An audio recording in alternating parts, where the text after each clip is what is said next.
A full muster of theatre-goers has arrived at our musical comedy theatre for tonight's presentation of that Peter Pan of musical comedy, The Maid of the Mountain. And with complete satisfaction, the audience settles down for uninterrupted enjoyment.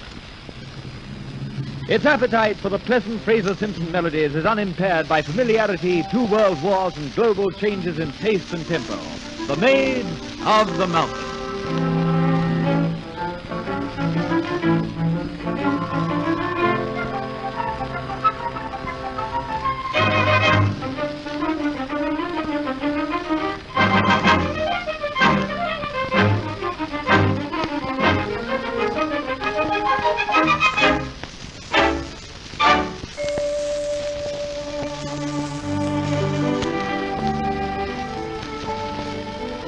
In the rocky fastnesses of a mountain lair, where towering crags and beetling cliffs breed a race of men whose very souls are hewn out of granite, a band of benevolent cutthroats in their stronghold. Carlo, Zacchi, Andrea, Pietro, Beppo, Tonio, their names have a southern flavor, and the hot blood of the south that courses through their veins finds expression in the passionate pagan philosophy of Beppo. Let tomorrow fall where it may, and live, boys, live for today. The folks there be who never foresee that the future holds anything pleasant, who grimly cast their eyes in the past and gaze on the gossip of the present.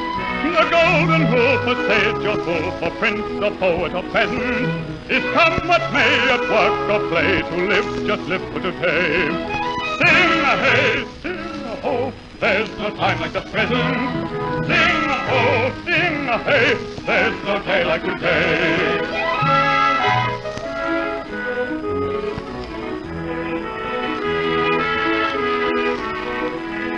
When a man's depressed, not feeling his best, he'll lament o'er yesterday's sorrow, and brood what's more on troubles galore that fate will in store for tomorrow. Yet man has far from every hour some gleam of sunshine to borrow. So don't delay, but find a way to make the most of today. Sing a hey, sing a ho, take the thought for tomorrow. Sing a ho, sing, live, just live for today. What manner of men are these who live so dangerously, living at war with society, yet capable of loving one human being with an utterly selfless devotion? 2 human beings, for they love their leader, the bold Baldassare, too. But for Teresa, the maid, the little childlike peasant girl, they would gladly lay down their lives. And here she is, their tender little comrade, the youthful Teresa. The warmest greeting comes from young Beppo, who loves Teresa with a love that will never be requited. For by one of those cruel, ironic twists, young Teresa has given all her love to their leader, the cold, inscrutable Baldassare. But what need has Baldassare of Teresa, or of any woman? Though with a gay shrug, she mocks herself. Why, it would be wicked waste for a girl like me to love a man like Baldassare, wouldn't it, Beppo? Love is my life, until a strife, true love can never compare. Earth holds no bliss, so near as this, good can it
is no mistaking the identity of the man who takes the stage as Teresa's song ends.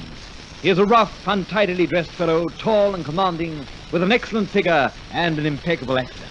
One of the brigands greets him with, "Well, Chief," and we know that there at last is the dreaded Baldassare. "They've found our hiding place," he says. "We're surrounded. Go, pack your things. We leave tonight." Fingering his revolver, he tells Teresa that she must leave at once. One woman on her own may get through to the village. She sees a brooch on his lapel and asks for it as a mascot, but he refuses her. The time presses now, and as Baldassare goes back to the lookout, Teresa sings her sad song of farewell.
No sooner has Teresa left the stronghold than an unexpected visitor arrives. Angela, the daughter of General Malona, whose term of office as governor of Santo expires the next day. She's been riding with her companion Vittoria and has lost her way. Baldassare finds the lady charming, but when she recognizes the brooch on his lapel as hers, she knows that this fellow is the brigand leader after all. She reviles him, but the brigand can be gallant, and with mocking chivalry he provides an escort to accompany the two ladies back to the highway.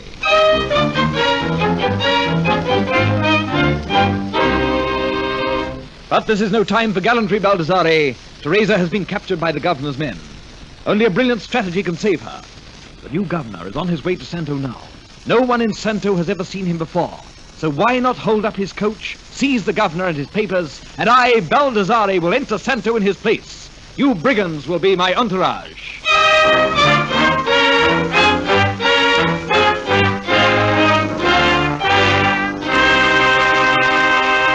And when next we meet the Maid of the Mountains, she is a prisoner in the palace of the retiring governor of Santo, General Malona. Her situation is dangerous, but her courage undaunted, for she has implicit faith in the power of love.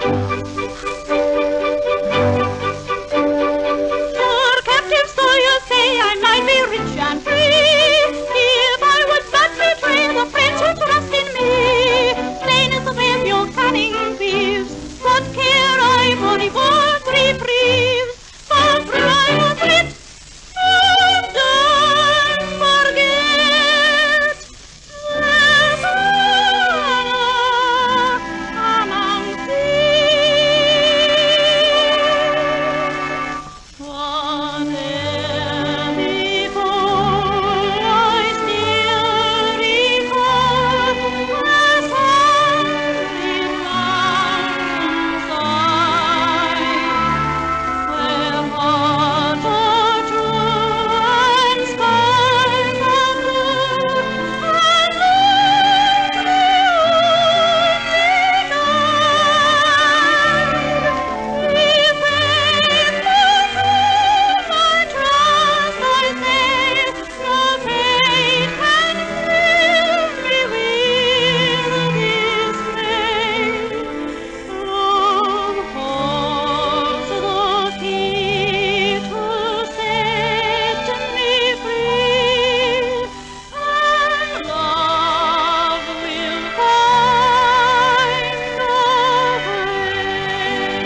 After her song, Teresa retires and the stage is clear for the entrance of the new governor.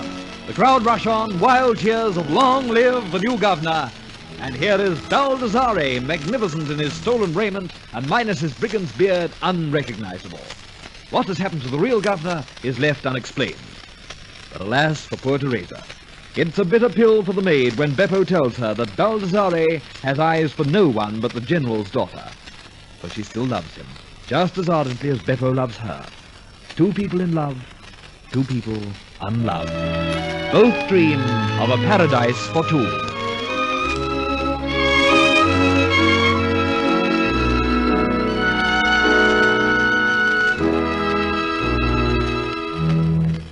There's no song within my heart but of love for you. Yet we must remain apart all life's journey through. When one dreams of paradise, nothing else will do. Nothing else can e'er suffice. When love goes to you. When love calls to you,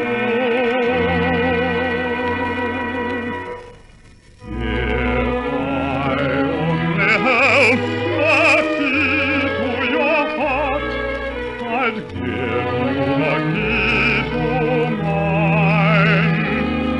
We'd open the door to a wonderful dream of a life and a love divine. No barrier then could keep us apart, and daydreams all come true. For the key of your heart is the key to the door of a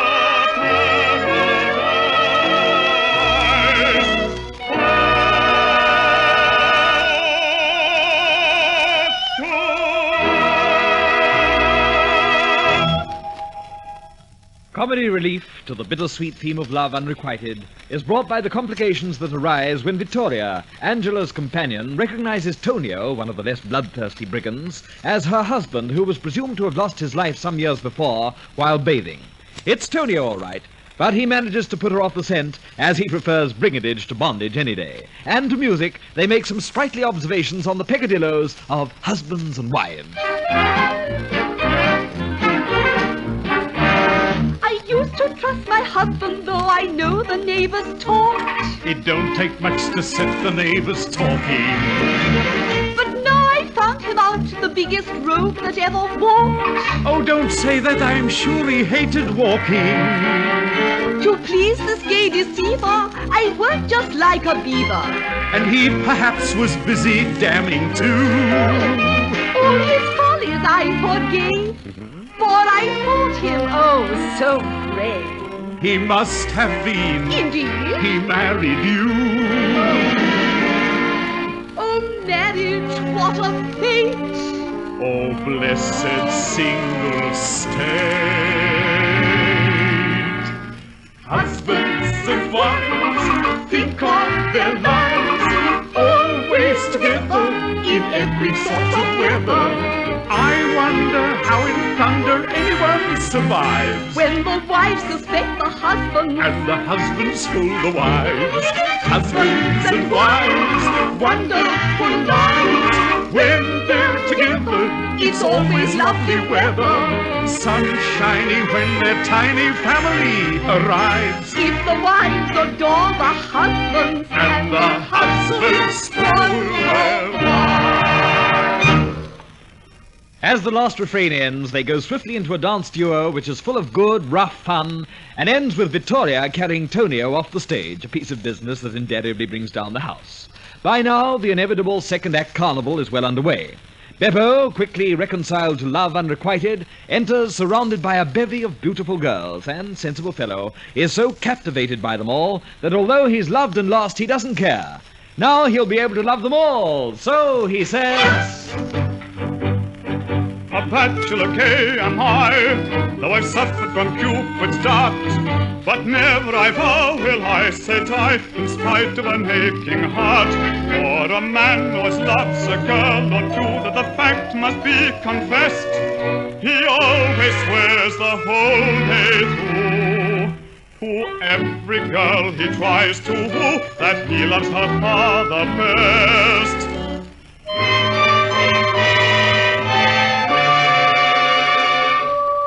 At 17,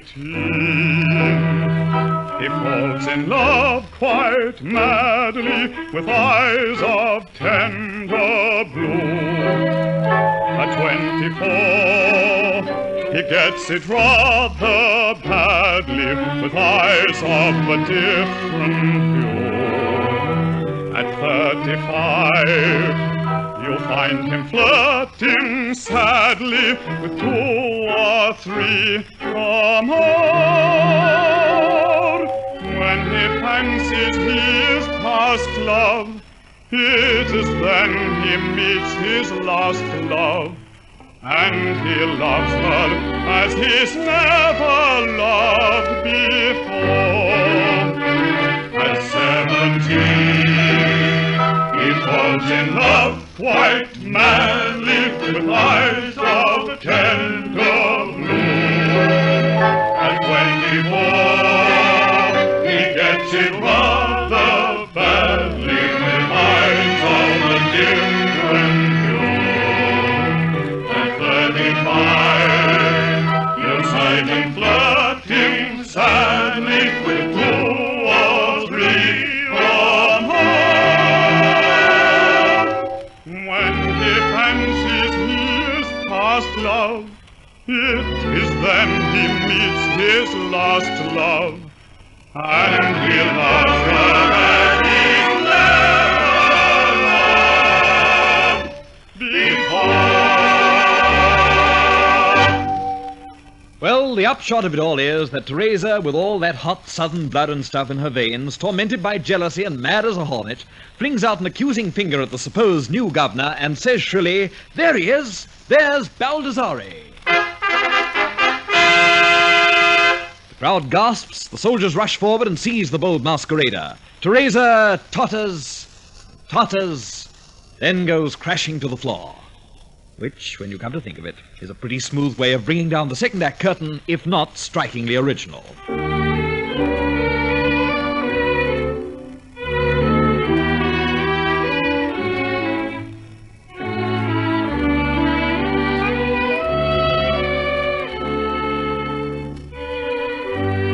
The scene changes to the island off the coast of Santo, where Baldassare is imprisoned and is concerned mainly with the attempts of various parties to smuggle the brigand chief across to the mainland in a rowing boat. Help is provided with Lieutenant Regini, who loves the decorative Angela and thinks he'll improve his chances if Baldassare goes out of the running. So it is Regini who gives Teresa the key of the prison cell, and it is Teresa who takes the key and releases Baldassare, even though his first thoughts may be of Angela, and tells him to take the boat quickly and go. "But what becomes of you, Teresa?" he asks her. To which Teresa, child of nature and full of southern pride, says, "I'm going back to the mountains. They understand me." Well, it's one thing to be understood by a mountain, but quite another to be engulfed in the powerful embrace of your favorite brigand chief. This latter is what happens to Teresa, and that, she finds, is the more gratifying of the two alternatives, there's no shadow of doubt. Vittoria and her truant Tonio are also reunited, and with their duet, Over There and Over Here, the play runs its lively course.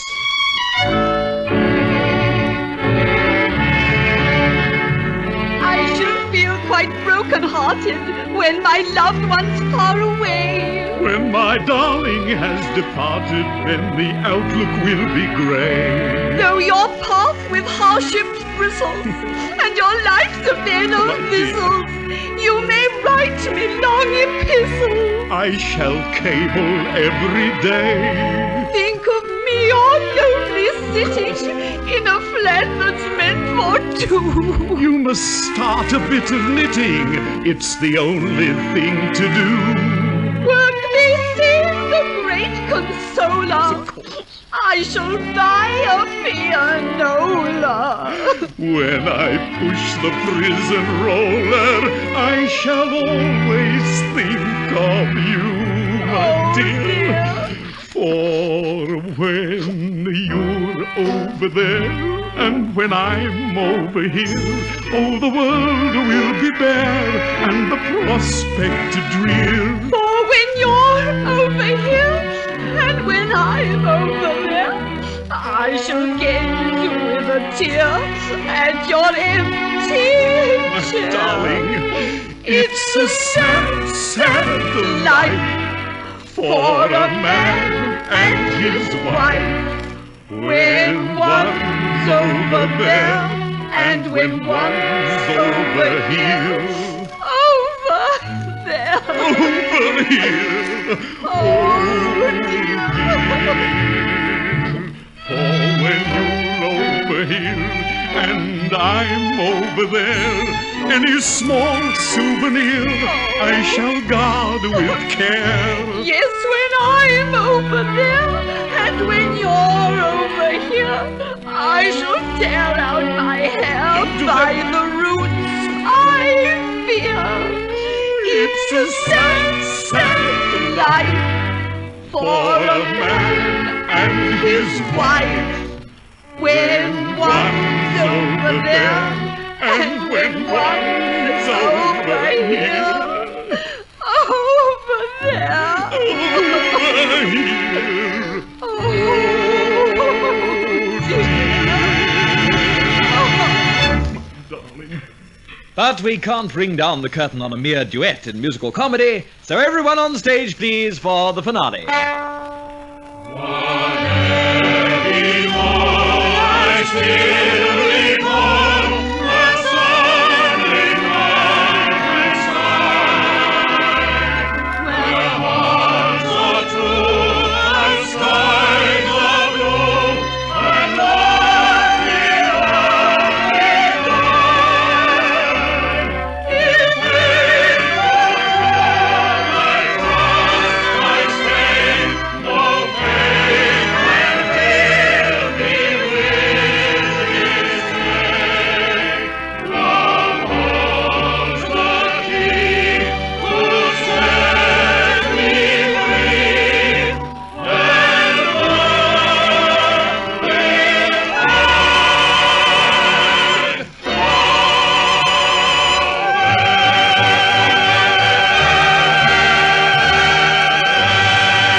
So ends The Maid of the Mountains. There are many curtain calls, a great many flowers, and when the curtain makes its final descent, a completely contented audience surges into the aisles. It has seen many musical comedies, but few who have that cozy familiarity, that traditional charm, which is so peculiarly part of The Maid of the Mountains. And so home from our musical comedy theater.